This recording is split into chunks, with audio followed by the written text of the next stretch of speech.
habitar en tu presencia, menguar para que crezcas tú y cada día seré más como tú. Quebranta mi corazón, quebranta mi vida, te entrego mi voluntad a ti. Todo lo que soy, Señor, todo cuanto tengo es tuyo. Yo quiero menguar para que crezcas tú.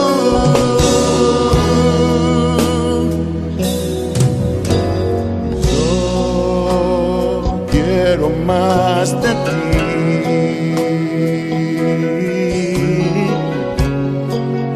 y habitar en tu presencia, menguar para que crezcas tú y cada día seré más como tú. Quebranta mi corazón, quebranta mi vida, te entrego mi voluntad a ti. Todo lo que soy, Señor, todo cuanto tengo es tuyo. Yo quiero menguar para que crezcas tú. Quebranta mi corazón, quebranta mi vida, transfórmame entrego mi voz a ti, Señor, a ti. solo a ti. Todo lo que soy, Señor, Todo cuanto tengo es tuyo. Yo quiero menguar para que crezcas tú. Yo quiero menguar para que crezcas tú. Yo quiero menguar para que crezcas tú, Jesús.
El libro de los Proverbios, capítulo 27. No te jactes del día de mañana, porque no sabes qué dará de sí el día.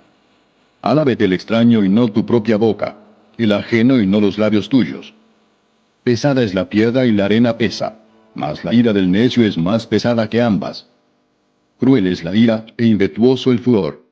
Mas ¿quién podrá sostenerse delante de la envidia? Mejor es reprensión manifiesta que amor oculto. Fieles son las heridas del que ama, pero importunos los besos del que aborrece. El hombre saciado desprecia el panal de miel, pero al hambriento todo lo amargo es dulce. Cual ave que se va de su nido, Tal es el hombre que se va de su lugar.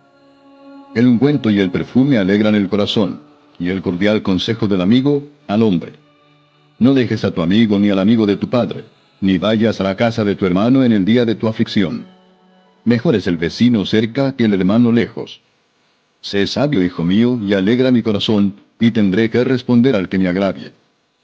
El avisado ve el mal y se esconde, mas los simples pasan y llevan el daño. Quítale su ropa al que salió fiador por el extraño, y al que fía a la extraña, tómale prenda. El que bendice a su amigo en alta voz, madrugando de mañana, por maldición se le contará. Gotera continua en tiempo de lluvia y la mujer rencillosa son semejantes. Pretender contenerla es como refrenar el viento o sujetar el aceite en la mano derecha. Hierro con hierro se aguza, y así el hombre aguza el rostro de su amigo. Quien cuida la higuera comerá su fruto, y el que mira por los intereses de su señor tendrá honra. Como en el agua el rostro corresponde al rostro, así el corazón del hombre al del hombre. El Seol y el Abadón nunca se sacian, así los ojos del hombre nunca están satisfechos. El crisol prueba la plata, y la hornaza el oro, y al hombre la boca del que lo alaba. Aunque majes al necio en un mortero entre granos de trigo majados con el pisón, no se apartará de él su necedad. Sé diligente en conocer el estado de tus ovejas, y mira con cuidado por tus rebaños, porque las riquezas no duran para siempre, y será la corona para perpetuas generaciones. Saldrá la grama, aparecerá la hierba, y se segarán las hierbas de los montes. Los corderos son para tus vestidos, y los cabritos para el precio del campo, y abundancia de leche de las cabras para tu mantenimiento, para mantenimiento de tu casa, y para sustento de tus criadas.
Cuán firme cimiento se ha dado a la fe de Dios en su eterna palabra de amor. Con el propósito de compartir con usted todo el consejo de Dios, le presentamos A través de la Biblia, un análisis de la Biblia, libro por libro, que nos ayudará al crecimiento de la vida espiritual.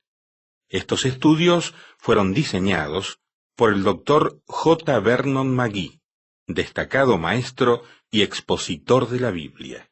Le invito a que nos acompañe en este fascinante recorrido de A través de la Biblia. Cuán firme cimiento la palabra de Dios.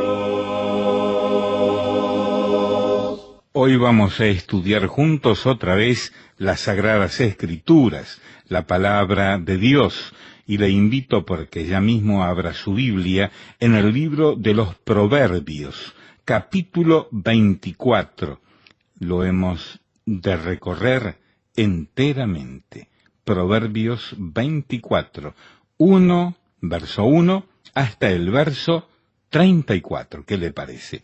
Biblia abierta y además el corazón abierto para entender la santa palabra de Dios. Les recuerdo que una herramienta muy útil para estudiar la Biblia son las notas y bosquejos que ponemos a su disposición en este programa. Escriba a la dirección que daremos al finalizar el programa de hoy, si es que no tiene las notas de este estudio. Vamos entonces a encomendarnos en las buenas manos de Dios en oración. Señor, te damos gracias por tu santa palabra. Nos hace bien en todo sentido estudiarla. Abre nuestra mente y corazón en esta jornada para que podamos entender tu voluntad y aplicarla a nuestras vidas.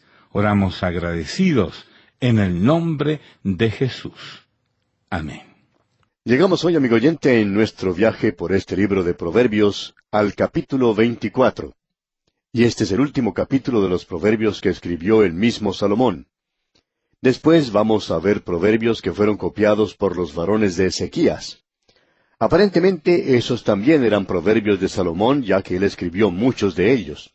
Sin embargo, nosotros tenemos un porcentaje muy pequeño de aquellos que él escribió.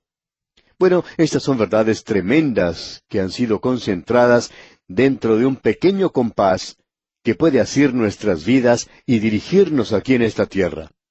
Vamos a leer entonces los primeros 2 versículos de este capítulo 24 de Proverbios. No tengas envidia de los hombres malos, ni desees estar con ellos, porque su corazón piensa en robar, e iniquidad hablan sus labios. Ya hemos visto esto con anterioridad.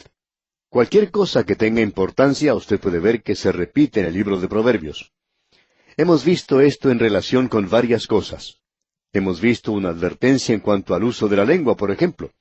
Se ha dicho mucho acerca de la lengua. También se ha hablado mucho acerca del orgullo. De la misma manera se ha hablado de la persona necia.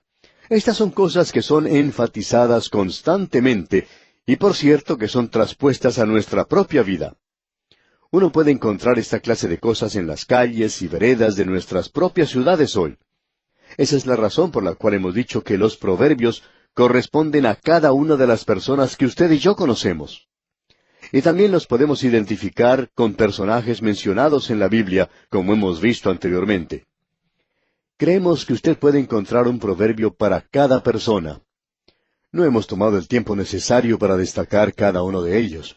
Pero aquí podemos destacar el hecho de que en el Salmo 73, que era un salmo escrito no por la pluma de David, sino de Asaf, y David había tenido el mismo problema. Él había dicho que tenía envidia. En el Salmo 73, en el versículo 3, Asaf dice, «Porque tuve envidia de los arrogantes, viendo la prosperidad de los impíos».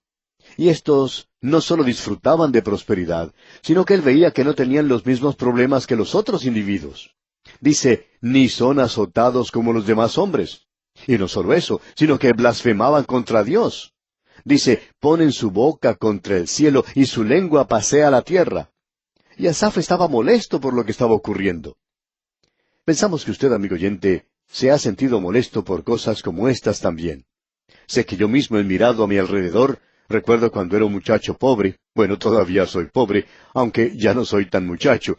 Pero no podía comprender por qué tenía que ser pobre y trabajar como tenía que trabajar. Cuando estaba estudiando en el bachillerato, tenía que levantarme bien temprano en la madrugada para ir a trabajar en la rotativa de uno de los periódicos de mi ciudad.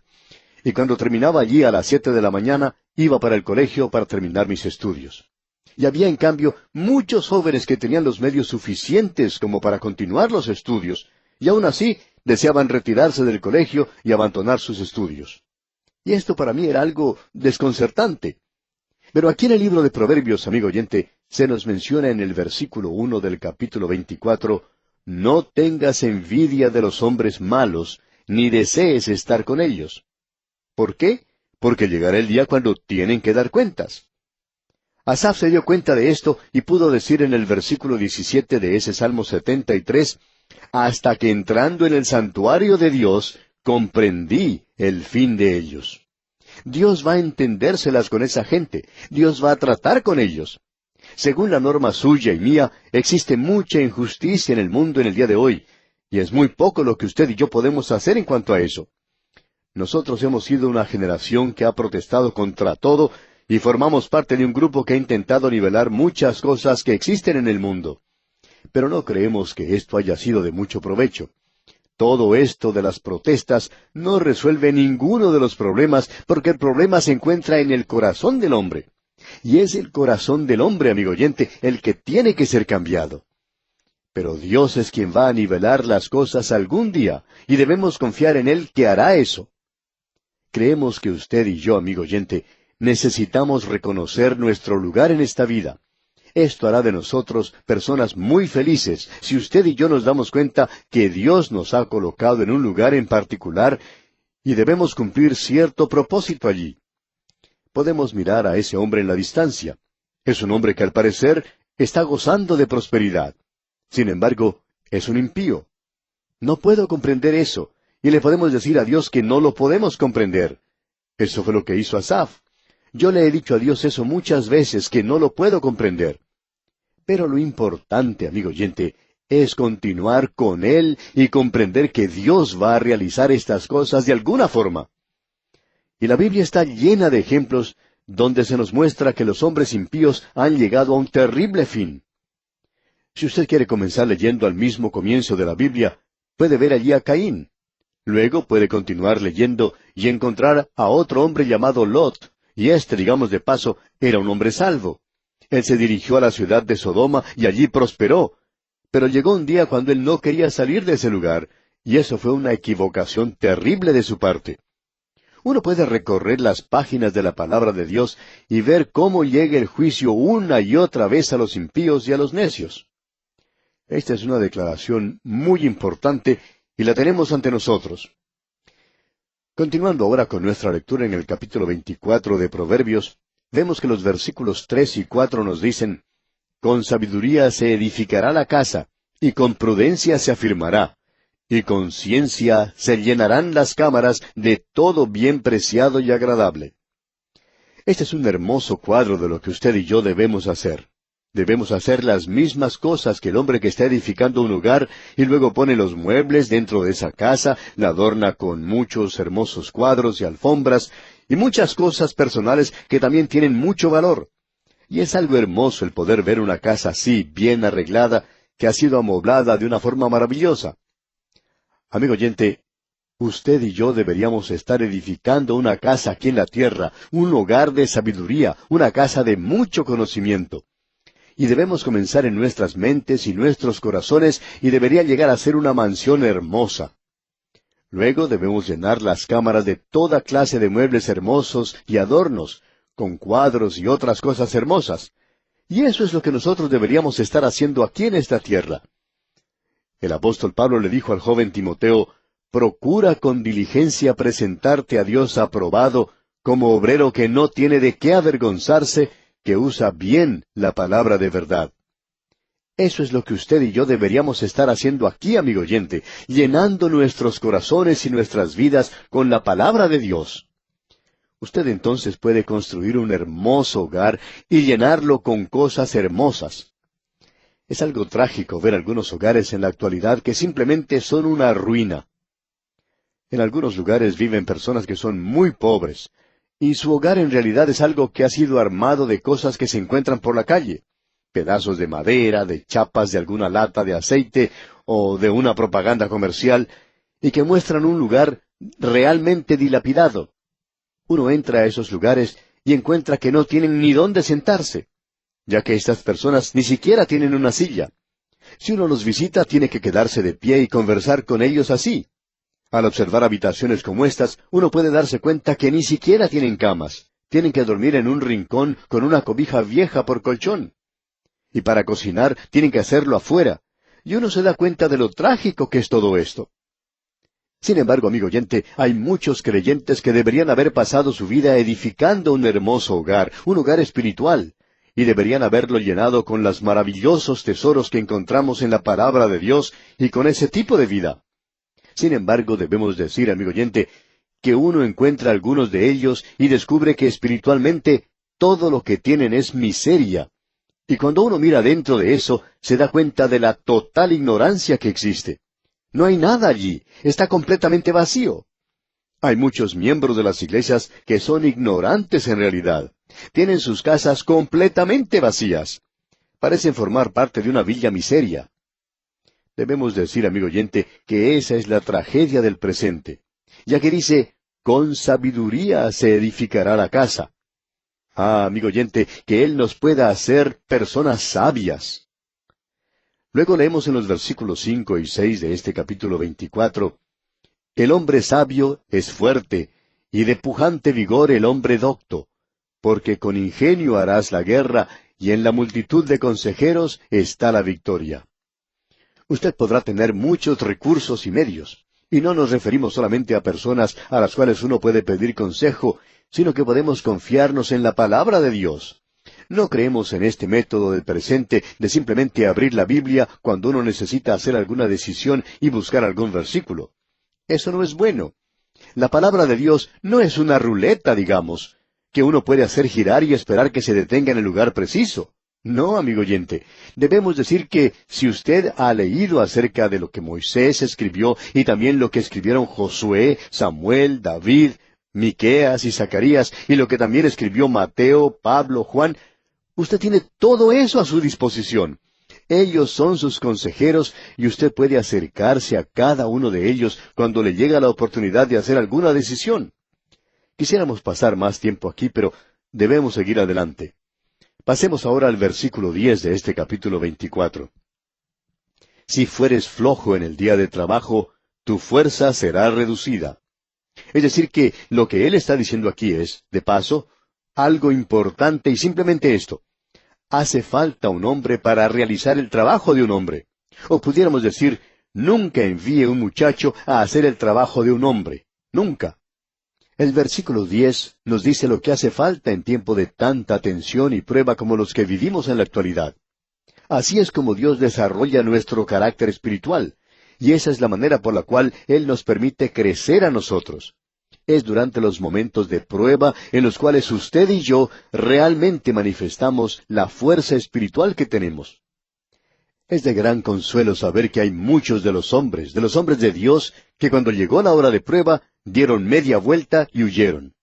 Usted recordará, por ejemplo, que cuando Elías demostró tanta bravura allá en el Monte Carmelo, pero al saber que tenía que enfrentarse con Jezabel y que ésta estaba tratando de darle muerte, él huyó al desierto. Llegó a Beerseba y allí dejó a su criado y continuó su camino hacia el desierto y se sentó debajo de un enebro y dijo, «Oh Jehová, quítame la vida». Y David llegó a un punto en su vida cuando él era perseguido por Saúl que no tenía ningún momento de paz. Y él le podía decir al Señor, «Yo estoy siendo perseguido como una perdiz y uno de estos días me van a coger y me van a dar muerte». Y él estaba muy desanimado. Pero estos dos hombres descubrieron que en esa hora el Señor podía y les daba la fuerza que necesitaban. Este es un proverbio muy importante, amigo oyente. Ahora el versículo 11 y la primera parte del 12 nos dicen, «Libra a los que son llevados a la muerte, salva a los que están en peligro de muerte, porque si dijeres, ciertamente no lo supimos, ¿acaso no lo entenderá el que pesa los corazones?» Aquí tenemos a alguien a quien usted puede ayudar y usted sabe eso. Usted podría ayudarle. Hay muchos que podrían ser testigos. Cierto hombre dijo en una ocasión que él se sentía responsable por el suicidio de un ser amado. Él dijo, «Yo sé que debería haber hecho esto». Bueno, pensamos que lo tenía que haber hecho, pero no lo hizo. Y Dios es aquel que pesa los corazones. Un hombre se siente bajo una gran culpa porque ha dejado de hacer algo que tenía que haber hecho. Pero eso ya ha pasado. Y todo lo que puede hacer es dirigirse al Señor y decirle a Él que ahora lo sabe. Puede decirle al Señor, «Señor, tú sabes que yo sé ahora cuál es la posición que tenía que haber ocupado entonces, pero fracasé. Y yo me acerco a ti para que me des fuerzas y para que me ayudes». Y estamos seguros que el Señor puede ayudarlo en una ocasión como esta. Cuán hermoso puede llegar a ser eso, y libra a un hombre de continuar bajo un peso tal que lo doblegue. Y eso es, por supuesto, a causa de su pena y dolor, porque esta persona no debería sufrir de esa manera. Ahora notemos lo siguiente. Vamos a destacar ahora algunos versículos de importancia. La primera parte del versículo 16 dice, «Porque 7 veces cae el justo, y vuelve a levantarse. Y 7 veces es el número de algo completo. Quiere decir que esta persona continúa cayendo. ¿Conoce usted alguna persona así? ¿Una persona que continúa levantándose? Bueno, allí tenemos a Simón Pedro. Pero luego lo que dice es, en la segunda parte del versículo 16, mas los impíos caerán en el mal. Ese es Judas. Aquí tenemos a los hombres que eran apóstoles y tenemos una ilustración de ambos aquí en este proverbio. Porque 7 veces cae el justo y vuelve a levantarse. Pero vuelve a levantarse otra vez. Mas los impíos caerán en el mal. Y eso es lo que le ocurrió a Judas. Pero recordamos que este hombre Simón Pedro seguía cayendo, pero se volvía a levantar. Quizá nosotros exageramos un poco el hecho de que en la oportunidad en que Pedro caminó sobre el agua cuando él se hundió, decimos que él había fracasado allí.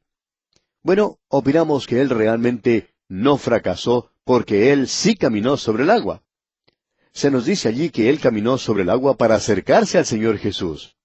Lo que él hizo fue quitar sus ojos del Señor Jesucristo, los puso sobre el agua y observó esas olas que le rodeaban. Sentimos mucha simpatía por este hombre en esa situación y él comenzó a hundirse entonces. Pero esa no fue la última oportunidad cuando él cayó. Usted recuerda la noche cuando el Señor Jesucristo fue arrestado. Él le negó 3 veces. Una y otra vez este hombre fracasó ante el Señor Jesucristo. Pero él, amigo oyente, volvía a levantarse y a comenzar el camino nuevamente. Cierto hombre dijo en una ocasión, ¿sabe usted algo? He fracasado tantas veces que ya hasta tengo vergüenza de ir al Señor y decirle a Él nuevamente que he fracasado y que quiero comenzar de nuevo. Amigo oyente, usted puede sentirse avergonzado de eso, pero el Señor no lo está. Él está listo para ayudarle a comenzar una vez más. Este hombre dijo, ¿cuántas veces puede un hombre fracasar y regresar nuevamente? Bueno, no lo sabemos. Nosotros hemos fracasado muchísimas veces, pero todavía nos acercamos a Él. Y creemos, amigo oyente, que eso es lo importante, que nosotros regresemos a nuestro Padre Celestial y le digamos a Él que hemos tropezado y que nos hemos ensuciado nuevamente, y pedirle que Él nos ayude a regresar una vez más al servicio de Él. ¡Cuán maravilloso es tener un Padre Celestial así! Ahora el versículo 17 de este capítulo 24 dice, Cuando cayere tu enemigo, no te regocijes, y cuando tropezare, no se alegre tu corazón. Usted sabe cómo es esto. Usted escucha decir algo malo acerca de una persona a la que usted en realidad no quiere mucho. Y usted dice, bueno, me gusta saber que eso le haya sucedido a él. No nos diga que nunca ha dicho eso porque la naturaleza humana es así. Pero ahora Dios nos está diciendo, cuando cayere tu enemigo, no te regocijes.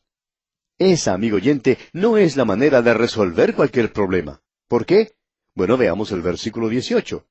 No sea que Jehová lo mire y le desagrade, y aparte de sobre él su enojo. El Señor puede mirar a esa persona y comenzar a hacerla prosperar, ese hombre que es su enemigo. Entonces usted sí que va a sentirse miserable. Así es que es mejor que no se regocije cuando suceda algo así. Luego el versículo 19 de este capítulo 24 dice, No te entremetas con los malignos, ni tengas envidia de los impíos. Alguien quizá nos diga, ya hemos leído eso. Sí, lo hicimos allá en el primer versículo. ¿Y por qué lo tenemos nuevamente? Bueno, se menciona otra vez porque es algo importante. El Señor repite muchas cosas que se han mencionado una y otra vez. Usted habrá notado que algunas de las parábolas son repetidas, y también algunos de los milagros que hizo el Señor Jesucristo. La alimentación de los 5,000 se encuentra en los 4 evangelios, y cuando usted los lee, se da cuenta que cada uno agrega algo que es diferente y peculiar. Es decir, es peculiar al evangelio que se escribía. Y aquí esto es algo que necesita ser repetido. Y esa es la razón por la cual lo enfatizamos tanto como lo hacemos. Luego, al llegar al versículo 23, notamos una clase de cambio. Dice en la primera parte del versículo 23, También estos son dichos de los sabios. Aquí tenemos algo más que el joven que se está por graduar necesita saber. La segunda parte del versículo 23 dice, Hacer acepción de personas en el juicio no es bueno. Cuando usted sale a enfrentar la vida, este es un asunto muy importante. Y es algo que es tan necesario hoy. Es necesario con los hombres que se encuentran en oficinas públicas. Es necesario para los empleados hoy. Es algo que se necesita en la actualidad por hombres que se encuentran en cualquier posición de autoridad. No es bueno el hacer acepción de personas en juicio. Y luego el versículo 24 nos dice, el que dijere al malo, justo eres, los pueblos lo maldecirán y le detestarán las naciones. Existe mucho de esto hoy, de aquellos que halagan a los impíos y dicen que el hombre malo es una persona justa. Amigo oyente, esa es una de las peores cosas en este mundo que pueda tener lugar. Al seguir adelante ahora en este capítulo 24, encontramos en el versículo 29 lo siguiente. No digas, como me hizo, así le haré. Daré el pago al hombre según su obra. Usted recordará que allá en el capítulo 12 de la epístola a los Romanos, el apóstol Pablo dice, no os venguéis vosotros mismos, yo pagaré, dice el Señor. ¿Y cuán importante es esto? Luego concluye diciendo en los versículos 33 y 34 de este capítulo 24 de Proverbios, un poco de sueño, cabeceando otro poco, poniendo mano sobre mano otro poco para dormir, así vendrá como caminante tu necesidad y tu pobreza como hombre armado. Es decir que cuando este joven que ahora se está graduando del colegio no interesa cuánto conoce, no hay ninguna diferencia en cuanto a las otras cosas, pero si usted es una persona perezosa, eso va a ser la peor dificultad o carga que usted pueda tener en su propia vida. Esta, pues, es otra amonestación contra la pereza. Y aquí vamos a detenernos por hoy. Sin embargo, le sugerimos leer el capítulo 25 de este libro de Proverbios que iniciaremos en nuestro próximo estudio. Al despedirnos, dejamos con usted este proverbio que dice, si fueres flojo en el día de trabajo, tu fuerza será reducida. Hasta nuestro próximo programa, amigo oyente, que el Señor le bendiga. Lamentablemente el tiempo se nos ha terminado. ¿Qué le ha parecido el programa? Nos gustaría saber cómo le ayudó. En pocos segundos más le daré la dirección para que nos escriba. Usted puede escuchar, a través de la Biblia, de lunes a viernes, en esta emisora y en este mismo horario. Será un grato placer poder enviarle las notas y bosquejos de este programa. Estos libritos, sin costo para usted, le ayudarán a seguir paso por paso los estudios en cada libro de la Biblia. Su apoyo a este programa es muy importante para que podamos continuar día tras día con estos estudios bíblicos por radio. Pedimos su apoyo en oración y con sus ofrendas y donaciones, para que podamos continuar en esta emisora. Si necesita más información, o sencillamente para que nos cuente acerca de los beneficios que recibe de este programa, escriba a la siguiente dirección. A través de la Biblia, apartado 2805, Miami, Florida, 33265, 2805, Estados Unidos. Repito, programa a través de la Biblia, apartado 2805, Miami, Florida, 33265, 2805, Estados Unidos. Por correo electrónico, escriba a atv@transmundial.org. Telefónicamente puede llamarnos ahora mismo gratuitamente al siguiente número: 1-800-880-5339. 1-800-880-5339. Amigo y amiga, nos tenemos que despedir ya mismo. Pido a Dios que le bendiga. Este programa es producido bajo los auspicios de Radio Transmundial. Todo lo pagó Cristo. quien por mí libremente derramó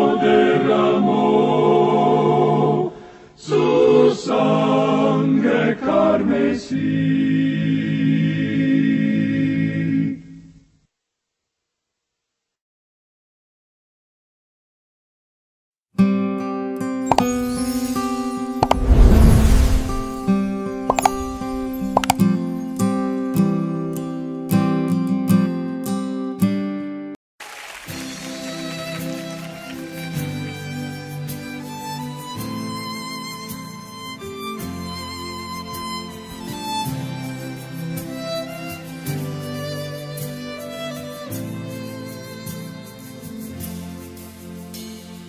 לא שאותנו תיהר מפשענו, שרים אנו שיר אהבה. תיקן את דרכינו, ריפא את נפשנו, גילה לנו את דמי האב. ועתה בואו אליו, נישא את קולנו, נשתחווה לאדון, מלך עולם הוא גואלנו. אלינו ירד ממרום, והוא עכשיו לימינו של האב. ישוע עשה התמים, א' בת'.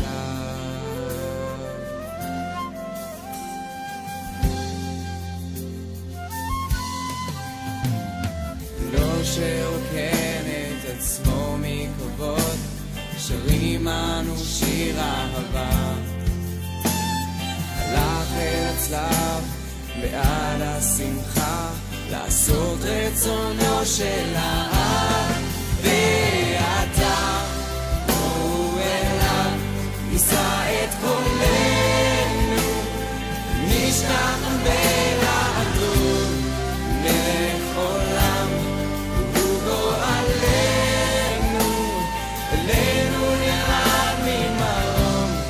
והוא עכשיו לימינו של האב. ישוע עשה התמים, א' בת'.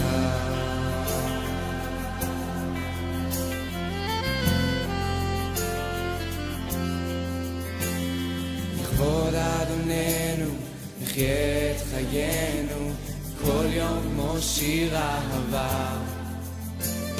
נמות לעצמנו, כי במשיח קמנו איתו לתחייה. ועתה בואו אליו, נישא את קולנו, נשתחווה לאדון, מלך עולם הוא גואלנו. אלינו ירד ממרום, והוא עכשיו לימינו של האב. ישוע עשה התמים, א' בת'.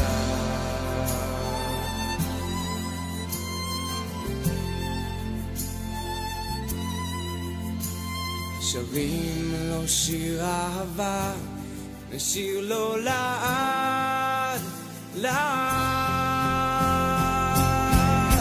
ועתה בואו אליו, נישא את קולנו, נשתחווה לאדון, מלך עולם הוא גואלנו. אלינו ירד ממרום, והוא עכשיו לימינו של האב.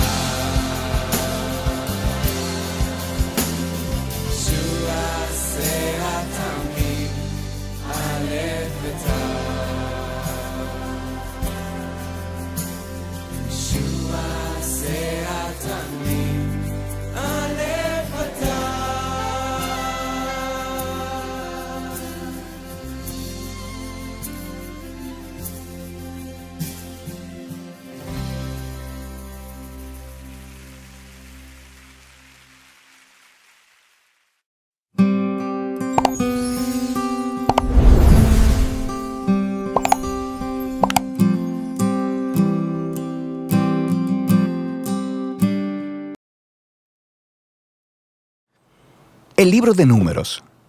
Este cuarto libro de la Biblia continúa la historia de Israel después de su éxodo de la esclavitud en Egipto. Dios los había llevado al monte Sinaí, y ahí había hecho un pacto con ellos.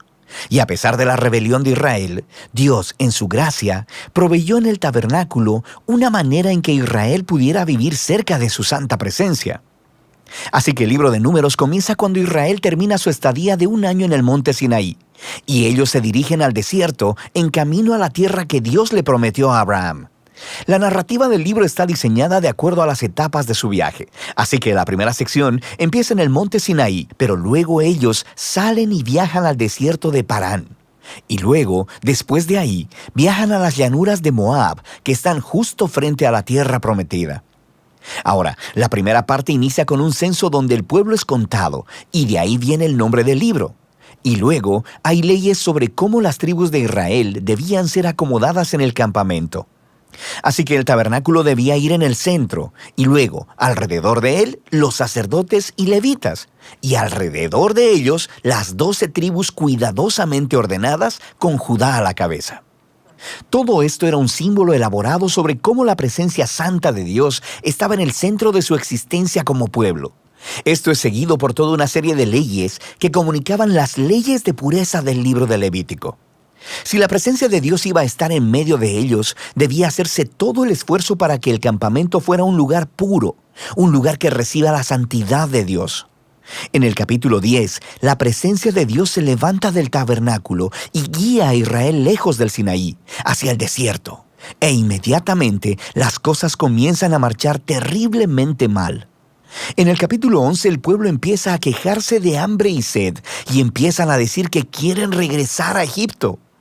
Luego, en el capítulo 12, incluso el hermano y la hermana de Moisés empiezan a oponerse y a hablar mal de él delante de todo el pueblo.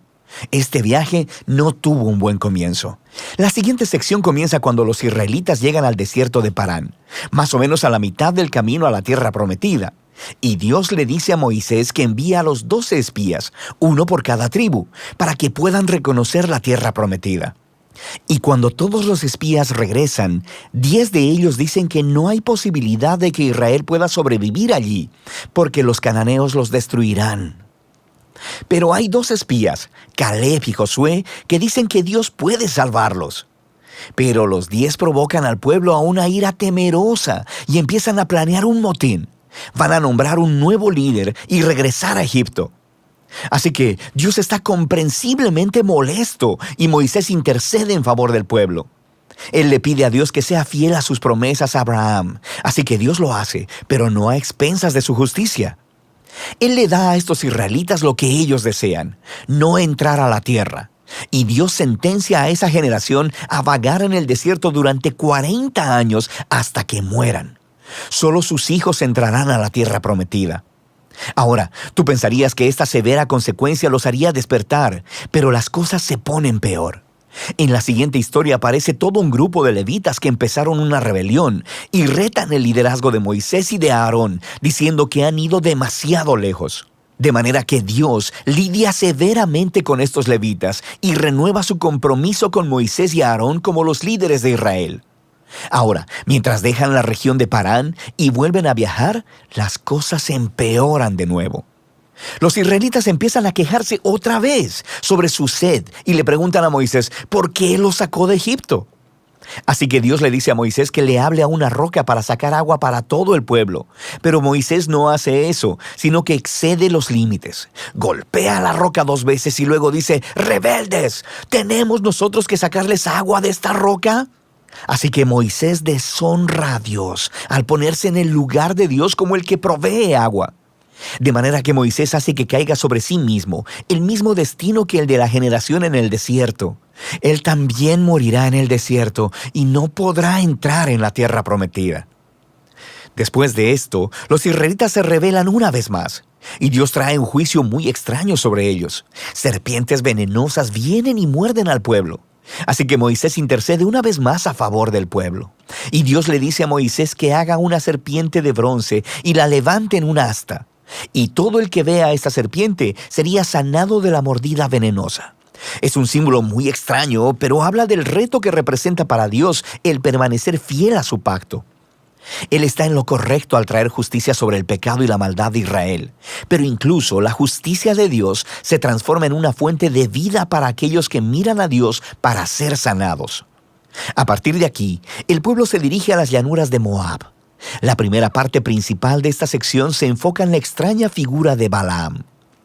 El rey de Moab está asustado por este enorme grupo de gente viajando a través de su territorio, así que contrata a un hechicero pagano, Balaam, para maldecir a Israel.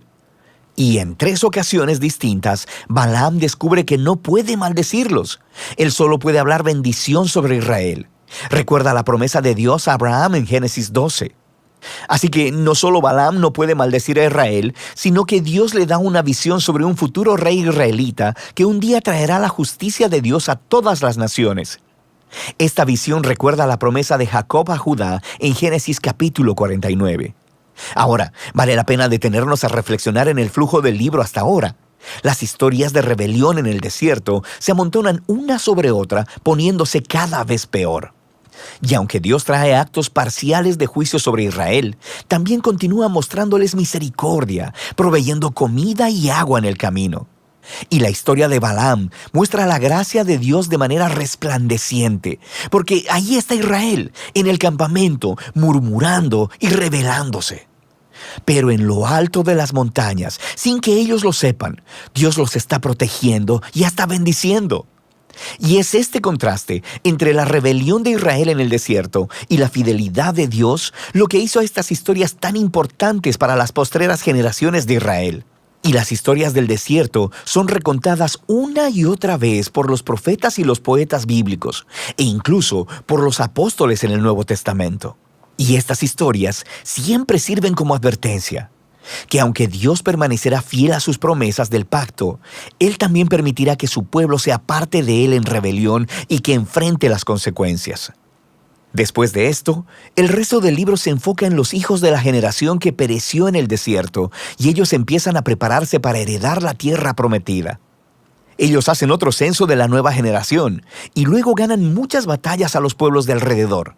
Y luego, algunas de las tribus empiezan a asentarse en la tierra prometida. Así que el libro termina con la nueva generación lista para entrar en la tierra prometida. Y Moisés está a punto de darles sus últimas palabras de sabiduría y advertencia. Pero por ahora, de eso trata el libro de Números.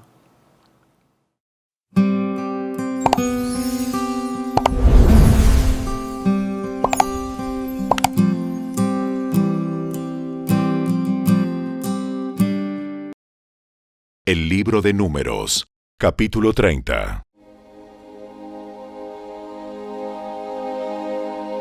Moisés mandó llamar a los jefes de las tribus de Israel y les dijo: Esto es lo que el Señor ha ordenado.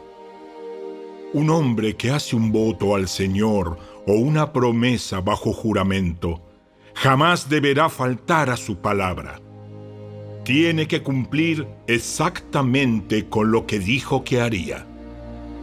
Si una mujer joven hace un voto al Señor o una promesa bajo juramento, mientras todavía vive en la casa de su padre y su padre se entera del voto o de la promesa y no se opone, entonces todos sus votos y todas sus promesas siguen en pie. Sin embargo, si su padre, el día que se entera, se niega a darle permiso para que cumpla el voto o la promesa, quedarán anulados todos sus votos y todas sus promesas. El Señor la perdonará, porque su padre no le permitió cumplirlos. Ahora bien, supongamos que una joven hace un voto o se compromete a sí misma al hacer una promesa impulsiva y luego se casa. Si su marido llega a saber de su voto o de su promesa y no se opone el día que se entera, sus votos y sus promesas siguen en pie. Sin embargo, si su marido se niega a aceptar su voto o promesa impulsiva el día que se entera, sus compromisos quedarán anulados y el Señor la perdonará.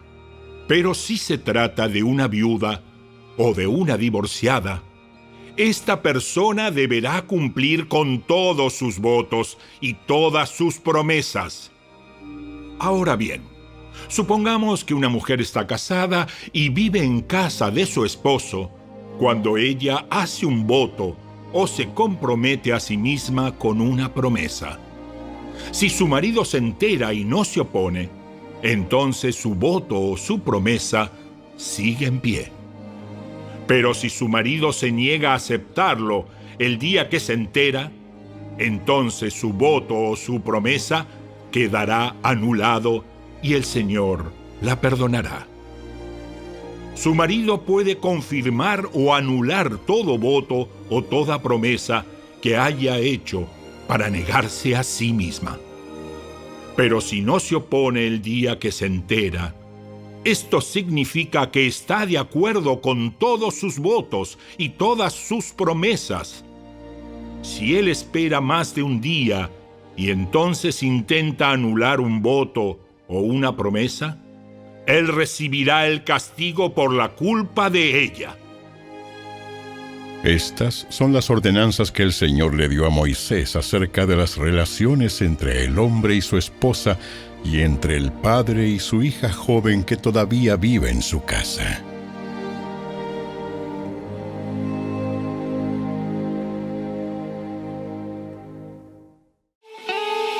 Si te gustó este video, dale me gusta, suscríbete a nuestro canal y asegúrate de activar la campanita de notificaciones para que siempre estés al día con nuestros nuevos recursos. Recuerda seguirnos también en nuestras redes sociales. Descarga ahora mismo la app y escucha la audio Biblia dramatizada en tu celular. Busca lectura pública de la Biblia en la tienda de tu dispositivo o vea la descripción de este video donde también encontrarás los links de descarga. Para ver el siguiente video, toca el recuadro que aparece en tu pantalla. ¡Hasta pronto!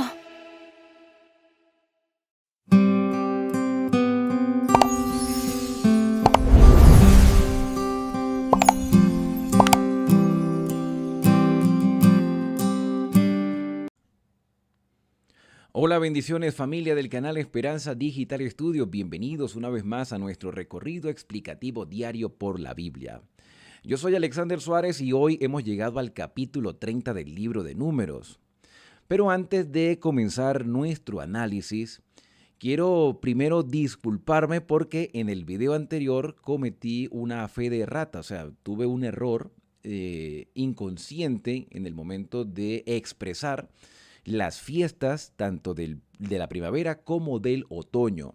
En el capítulo 28, el relato bíblico hace mención a las fiestas de la primavera, la Pascua, las gavillas, las primicias y el Pentecostés. Y en el capítulo 29 se mencionan las celebraciones del séptimo mes, las trompetas, el Yom Kippur y también la fiesta de las cabañas, y yo hice una explicación de la interpretación profética. El error estaba en la fecha del Yom Kippur. El Yom Kippur, según la escritura, y así es en el día 10 del séptimo mes. Yo había mencionado el día 14 y si ustedes ven el video se darán cuenta que hice mención al Cordero Pascual. Ese Cordero Pascual es en el primer mes, no en el séptimo mes. En el séptimo mes se sacrificaba, era el macho cabrío para expiación de todo el pueblo en el día del perdón, en el día del Yom Kippur.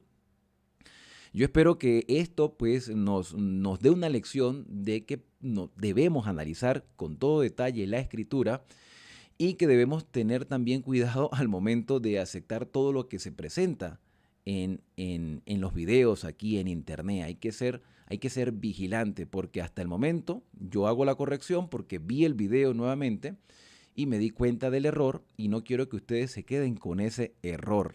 Quiero que se lleven la información adecuada. Entonces, repito, el capítulo 28 presenta las festividades de la primavera, la Pascua, las gavillas mecidas, las primicias y el Pentecostés después de 50 días o 7 semanas. Y después tenemos en el capítulo 29 las trompetas, el Yom Kippur y la fiesta de las cabañas. Las trompetas en el primer día, en el 10º día, el Yom Kippur, que es el Día del Perdón, y después viene a partir del día 15 hasta el día 21, que son 7 días consecutivos, la fiesta de las cabañas.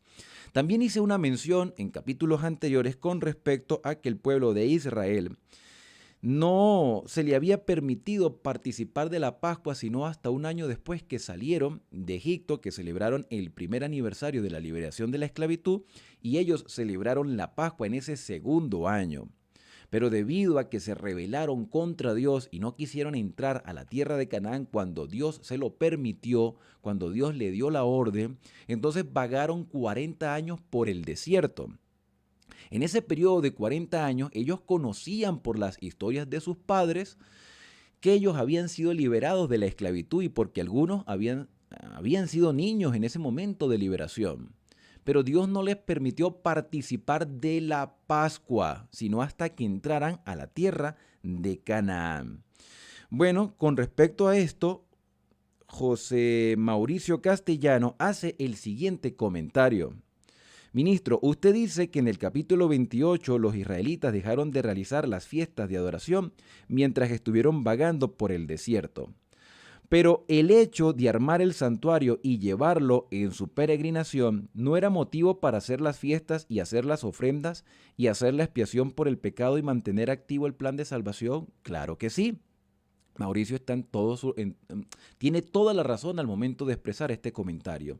Las celebraciones se hacían, los sacrificios diarios se efectuaban y el Yom Kippur en el 7º mes también se efectuaba porque es que había un sumo sacerdote que oficiaba en el santuario. Todas estas fiestas se celebraban menos la Pascua, porque la Pascua era la conmemoración de la liberación. Y ellos por su desobediencia, o sus padres por su desobediencia, fueron condenados a vagar por el desierto y no celebrar la Pascua. Igualmente ellos debían llevar sus ofrendas de las cosechas, ellos debían hacer el Yom Kippur, el Día del Perdón, y tenían que poner su mente en las festividades completas cuando estuvieran en la tierra de Canaán. Lo que se le prohibió fue la Pascua. Ellos no podían celebrar la Pascua sino hasta que entraran a la tierra de Canaán. Eso lo vamos a ver en detalle en el libro de Deuteronomio. Ya casi estamos terminando Números y pronto llegaremos al libro de Deuteronomio. Quiero leer un comentario más que hace una persona, un amigo, amiga, no sé, hermano, hermana, que se identifica con Inversiones Omura. Expresa, gracias por su respuesta. Tengo una inquietud, porque yo respondí una pregunta anterior. Tengo una inquietud. ¿Por qué Dios requería tantos sacrificios de animales? Tampoco entiendo qué significa flor de harina amasada con aceite. Me gustan mucho sus explicaciones. He comprendido más a profundidad el significado de cada capítulo. Lo malo es que empecé tarde, aunque sé que tiene publicado desde Génesis. Gracias, sigo atenta a las explicaciones. Sí, yo empecé desde Génesis capítulo 1. La explicación de la harina, flor de harina, lo expliqué en el libro de Levítico. Resulta ser de que el grano se molía. Ese grano molido representaba también a Cristo, quien fue molido por nuestros pecados. Pero la harina es el fruto del trabajo. Por lo tanto, el Señor Jesús se nos presenta a nosotros como una recompensa por nuestra fe. El Señor se da a sí mismo por nosotros y Él fue molido. La harina molida, que es la flor de harina, representa el sacrificio de Cristo. Entonces Cristo nos da sus bendiciones que nosotros recibimos por gracia y de esas bendiciones que recibimos le devolvemos al Señor una parte como muestra de agradecimiento por todo lo que ha hecho por nosotros. Ahora, ¿por qué tantos sacrificios? Recordemos que los animales que se sacrificaban en el santuario también representaban a Cristo y su obra en la cruz. Entonces, cada vez que se sacrificaba un animal, se recordaba lo que Cristo, el Mesías, haría en el futuro. Por eso hoy nosotros ya no sacrificamos animales porque ya el Cordero fue sacrificado en la cruz. Hoy recordamos lo que Cristo hizo, pero ahora tenemos la proyección en una parte diferente del ministerio del Señor Jesús. Ya no es en el atrio exterior, donde se hacían los sacrificios, ni tampoco es en el lugar santo. Ahora es en el lugar santísimo. El Señor ha presentado etapas en el plan de salvación. Hoy Jesús es nuestro sumo sacerdote y ahora nos acercamos al Padre con libertad a través de Cristo Jesús. La cantidad de sacrificios se hacía para que ellos recordaran constantemente lo que el pecado había hecho, lo grotesco que era el pecado. De hecho, el sacrificar animales tenía que ser tan repugnante que la persona expresara odio por el pecado, porque cada vez que cometía una falta debía presentar un sacrificio. Aunque los sacrificios diarios eran continuos, no debían dejarse de hacer, la persona que pecaba voluntariamente o que cometía una falta iba y expiaba su pecado llevando una ofrenda animal, una ofrenda con sangre, una ofrenda con flor de harina, con aceite, o sea, todos los requerimientos que aparecen en el libro de Levítico. También quiero saludar a Dorita Martínez, a Animia del Valle, a Ana Rojas, Francisca Zucapuca y Maxi Ortiz. Muchas gracias por todos los comentarios que ustedes han dejado. Después de esta introducción larga respondiendo estas preguntas, vamos a entrar al capítulo 30 del libro de Números, que tiene algunos detalles interesantes que nos hacen preguntarnos qué significa todo esto. Dice el versículo 1, Moisés habló a los israelitas todo lo que el Señor le había mandado, todas las instrucciones. Y dio a los príncipes de las tribus de Israel, dijo a los príncipes de todas las tribus de Israel, esto es lo que manda el Señor. Cuando alguno ofrece al Señor, cualquier persona, hombre, mujer, joven, anciano, cuando alguno ofrece al Señor un voto o una obligación, no quebrará su palabra, hará todo lo que dijo. Cuando cualquier persona, nótese, cualquier persona, hombre o mujer. Esto es importante, este versículo incluso yo lo subrayé porque lo que viene a continuación da a entender en una lectura superficial de que Dios es exclusivista. Ya yo había mencionado en un capítulo anterior, en el libro de Levítico, que Dios cuando decía algo lo hacía para beneficiar a sus hijos de manera general. De hecho, cuando hablamos de los votos de los celos o de las circunstancias de que un hombre sintiera celos por su esposa, la llevaba al santuario y hacía un ritual donde demostraba si la mujer era inocente o culpable, todo eso lo hizo el Señor para proteger a las mujeres. Yo los invito nuevamente a ver los capítulos explicados del libro de Levítico para que vean cómo Dios siempre ha hecho todas las cosas para proteger a su pueblo. Y aquí vemos a un pueblo que quiere también tener un estilo de consagración. Existía el nazareato, donde una persona se consagraba por un periodo de tiempo, aunque no perteneciera a la tribu de Leví o formara parte del grupo de los sacerdotes. Podían ser nazareos, y ese nazareato les permitía a ellos tener un periodo de consagración, de oración, de estudio, de compartir con otras personas lo que Dios había hecho en su vida y lo que significaban los ritos del santuario. Podemos dedicar mucho tiempo a esto, pero dice el versículo 4, en el caso de una mujer joven, una señorita, que vive aún con su padre en su casa, vive con su familia, cuando hace un voto al Señor y se liga con obligación, si su padre al conocer su voto y su obligación calla, el voto de ella será válido, porque cuenta con la aprobación de su padre. La mujer, la joven, la señorita, la joven, que vive en la casa con su familia, quiere hacer un voto de compromiso, de consagración o de ofrenda o de cualquier otra cosa que haya prometido al Señor, que esté de acuerdo con su voluntad, por supuesto, y su padre escuchó su voto porque ella se lo comentó y el padre cayó. Entonces el padre está aprobando el voto que su hija ha hecho porque su hija depende de él. La niña, la señorita, la jovencita no es independiente, depende de su padre la mantiene, no vive sola. Por lo tanto, necesita el consentimiento de su padre. Y aunque Dios está por encima de todo, el Señor respeta las relaciones que tenemos con nuestra familia.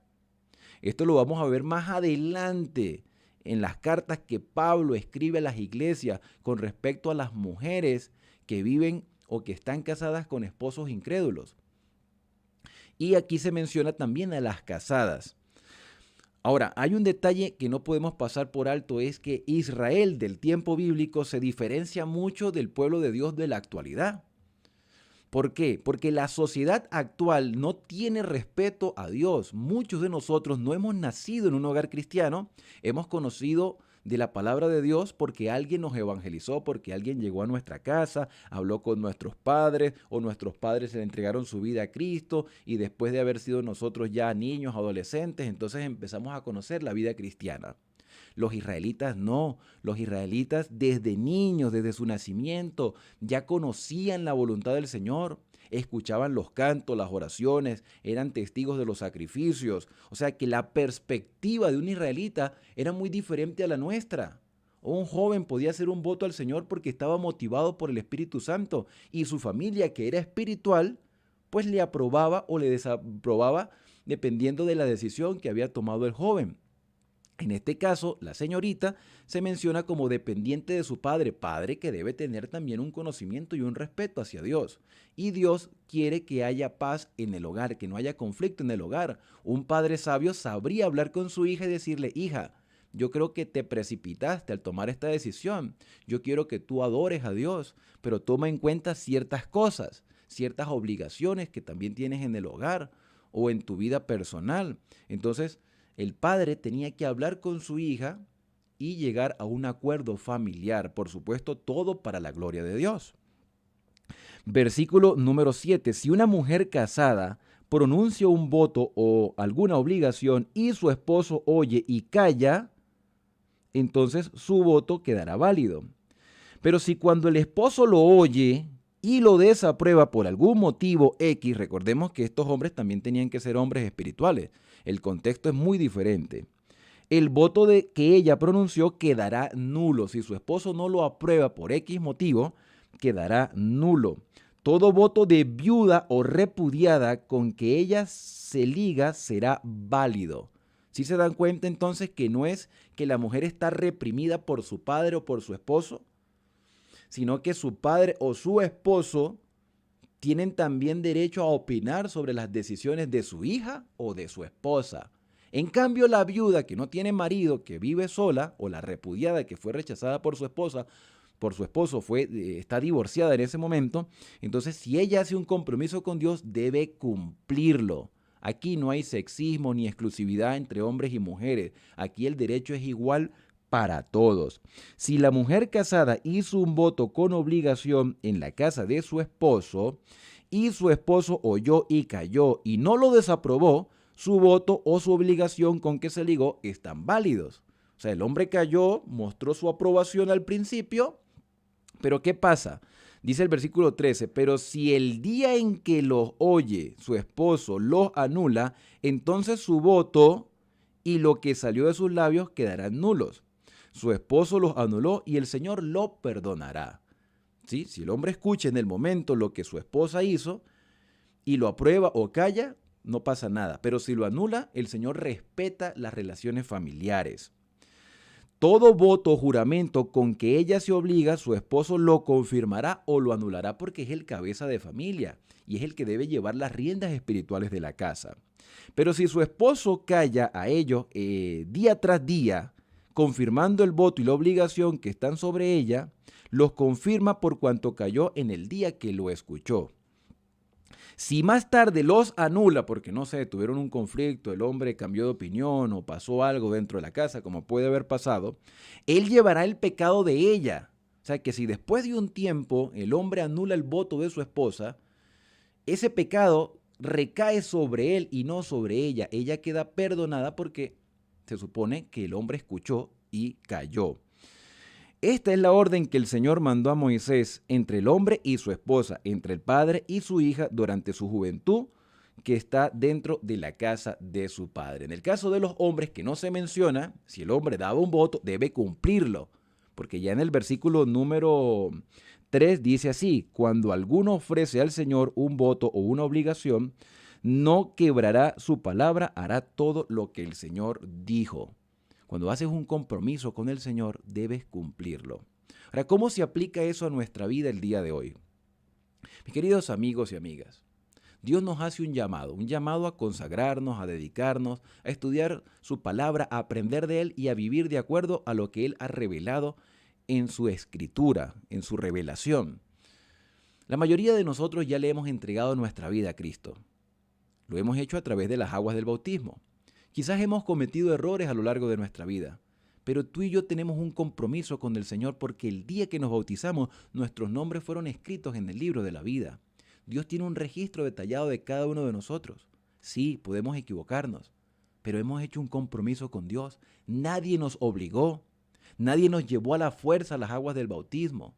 Nadie nos hizo a nosotros la fuerza para meternos en la pila bautismal o nos está obligando a asistir a la iglesia. Quizá nuestros padres o los que somos padres llevamos a nuestros hijos porque es nuestro deber espiritual, pero nuestros hijos deben tomar en algún momento, cuando sean independientes, sus propias decisiones. Y la primera decisión que debemos nosotros tomar es hacer la voluntad del Señor. Y Él es nuestro ayudador. Si te has comprometido con el Señor, y no estoy hablando de cosas materiales, estoy hablando de la vida espiritual. Si has hecho un compromiso con el Señor, pídele ayuda al Espíritu Santo para que en tu debilidad puedas ser fiel al Señor. Y el Señor estará con nosotros todos los días hasta el fin del mundo. El que venciere, el Señor le permitirá que se siente en su trono. Así como Cristo ha vencido, nosotros podemos vencer. El Señor no borrará nuestros nombres del libro de la vida y nos dará la recompensa de estar en la patria celestial. Esto para mí, en realidad, es un mensaje de esperanza que me fortalece en medio de un mundo que se está desmoronando por culpa del pecado. Es momento de cumplir nuestras promesas al Señor y hacerle fiel hasta que Cristo venga a buscarnos. Vamos a orar. Querido Padre, en este nuevo día, en esta nueva mañana, en esta oportunidad de acercarnos a ti, queremos agradecerte por cada una de las bendiciones, Señor, que tú nos presentas. Hoy hacemos un compromiso de seguir fiel a lo que tú has revelado a través de tu palabra. Fortalécenos en nuestra debilidad y ayúdanos, Señor, en medio de nuestras adversidades, porque tú tienes el control de todas las cosas. Gracias porque nos amas y nos escuchas y estás atento a nuestras palabras. Gracias porque tú das respuesta a nuestras plegarias y nos fortaleces en medio de nuestras debilidades. Son agradecimientos que te hacemos en el santo y bendito nombre de Cristo Jesús. Amén. Y bien, la invitación es para el día de mañana, cuando continuaremos con más lecciones de esperanza. Yo soy Alexander Suárez. No olvides suscribirte a este canal y a compartirlo con otras personas. Ahora, al despedirnos, decimos a cada uno: Dios te bendiga y te guarde. Haga resplandecer Dios su rostro sobre ti y tenga de ti misericordia. Dios alce a ti su rostro y ponga en ti paz.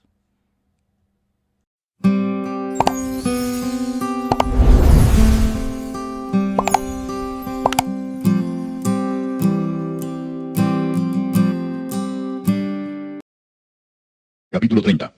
Habló Moisés a los príncipes de las tribus de los hijos de Israel, diciendo: Esto es lo que Jehová ha mandado. Cuando alguno hiciere voto a Jehová, o hiciere juramento ligando su alma con obligación, no quebrantará su palabra, hará conforme a todo lo que salió de su boca.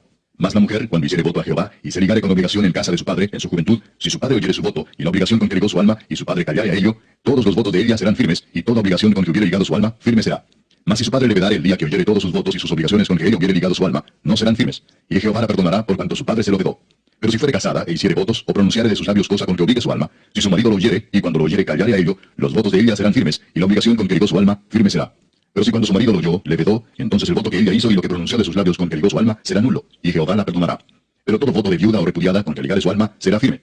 Y si hubiere hecho voto en casa de su marido, y hubiere ligado su alma con obligación de juramento, si su marido oyó y calló a ello, y no le vedó, entonces todos sus votos serán firmes, y toda obligación con que hubiere ligado su alma, firme será. Mas si su marido los anuló el día que los oyó, todo lo que salió de sus labios cuanto a sus votos y cuanto a la obligación de su alma, será nulo. Su marido los anuló, y Jehová la perdonará.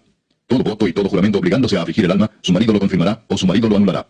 Pero si su marido callare a ello de día en día, entonces confirmó todos sus votos y todas las obligaciones que están sobre ella. Los confirmó por cuanto calló a ello el día que lo oyó. Mas si los anulare después de haberlos oído, entonces él llevará el pecado de ella. Estas son las ordenanzas que Jehová mandó a Moisés entre el varón y su mujer, y entre el padre y su hija, durante su juventud en casa de su padre.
quiero salir a bailar, siempre me protege el ecua.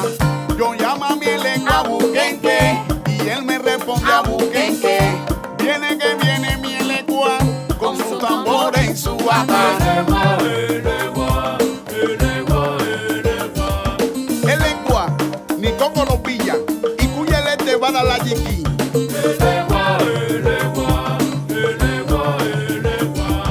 El ecua, aricupa bagua, como vale ahorita.